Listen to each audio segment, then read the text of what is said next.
Hey, so this video is all about making profit in the business as you're scaling up, right? Because or as you're trying, well, as you're trying to scale up, but I think people misunderstand, especially younger people in business, misunderstand what that really even means and if you even know what you're talking about. Because I've met people that are making, and even myself, where I hit 100,000 a month, but if you're going to lose, 60, 80, 90,000 dollars in the next couple days, or I'm sorry, next couple months, or, I've met some people that are making high revenue amounts of amounts, and they are, but their margins all of a sudden shrink to like, you know, 10%.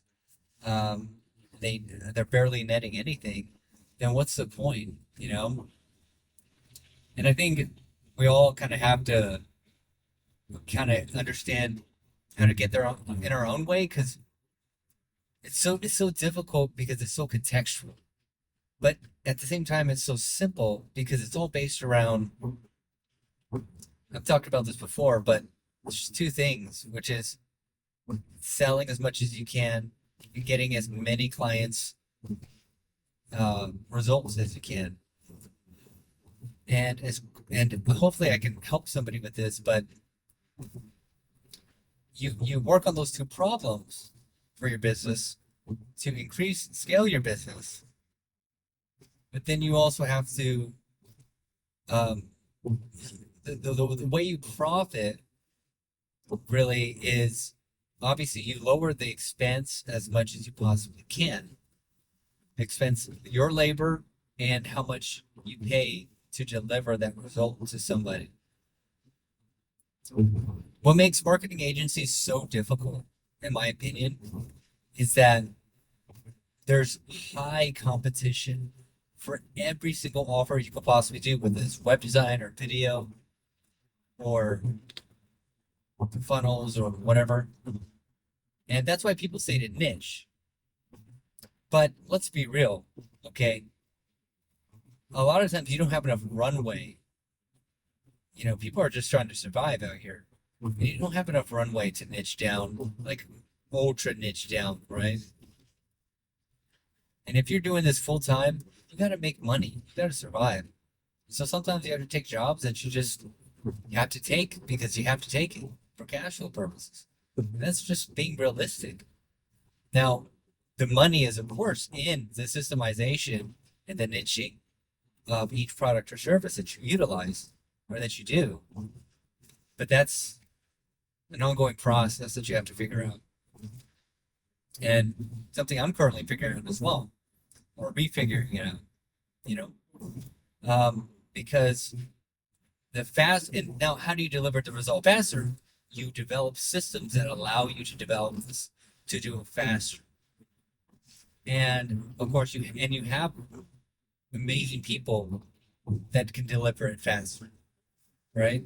People that are hopefully better than you at whatever you're doing. And so that's what I'm currently trying to do myself. Or one, I've lowered around $20,000 worth of expenses. I was making around $50,000, $60,000 a month, right?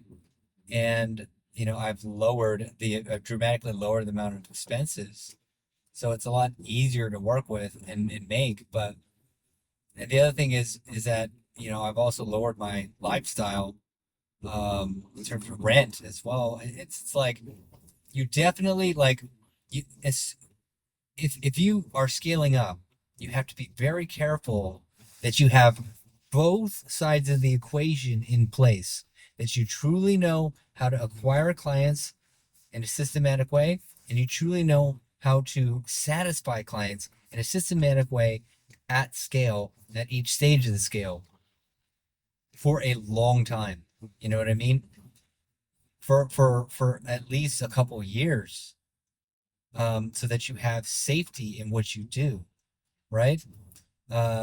Because that's where I fell short. And I'm just trying to, hopefully I save you from this BS of losing. I mean, we're talking like a few simple mistakes could cost, I mean, literally cost me hundreds of thousands of dollars.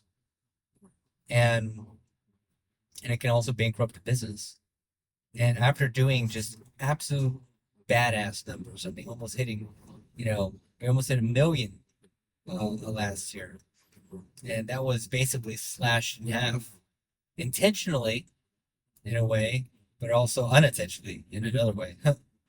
So I wanted to kind of give that uh, knowledge to you guys, to somebody that I really feel like, because we all want to grow, right? But you also have to consider, okay, what is the best way to grow for me contextually? Because it's going to be different for each person, even different for each person in the same niche, in the same industry. Okay, there's nuances and levels to this. So I hope that helps someone. As you know, if you're like, oh man, I can't scale, because now it's more like I know that I can acquire clients. Okay, that's not it's a terrible feeling not to acquire clients, but it's also terrible when you it's equally as terrible. It's just later to get clients that either want refunds or break contracts, or because you're scaling so hard that the communication drops to too low of a level. And then you're on a sinking ship, you know what I mean? And so that's the client retention part. So now I'm kind of doing things on a wait list style where I'm trying to really gauge my capacity and increase my client communication. And if I start lacking on client communication, then I slow down the client acquisition. I'm also trying to systemize a way where I can, really figure out, okay, what is my real, how much I could really handle, and where is that? And I believe that with me and my brother, I believe we could probably get to around $60,000, maybe 70 a month before we really start to kind of enter a danger zone. Or so that's my thoughts, but we'll see. Because we pretty well handle everything for now. At least, yeah, definitely. So hope that helps.